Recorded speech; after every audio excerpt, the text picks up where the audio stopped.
माओवाद्यांच्या दहशतीला बळी न पडता सरकारनं गुंतवणूकदारांना संरक्षण देण्याची भूमिका घेतली। त्यामुळेच सुरजागडमध्ये पुन्हा मायनिंग सुरू झालं। भविष्यात गडचिरोलीत लाखो कोटी रुपयांची गुंतवणूक आणण्याचे सरकारचे इरादे स्पष्ट आहेत आणि स्पष्ट आहे त्यासाठीचं धोरण।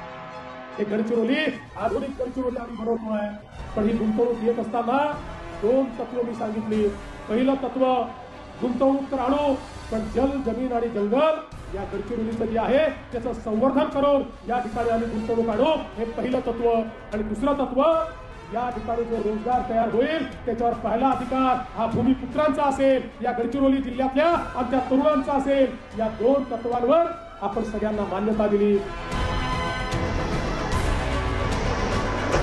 आता या जिल्ह्यात अनेक मोठे उद्योग गुंतवणूक करत आहेत। हजारो कोटींची गुंतवणूक या जिल्ह्यात येते। मायनिंग सुरू झालंय, औद्योगिकरण सुरू झालंय आणि त्यातून उभे राहिलेत हजारो लोकांचे रोजगार।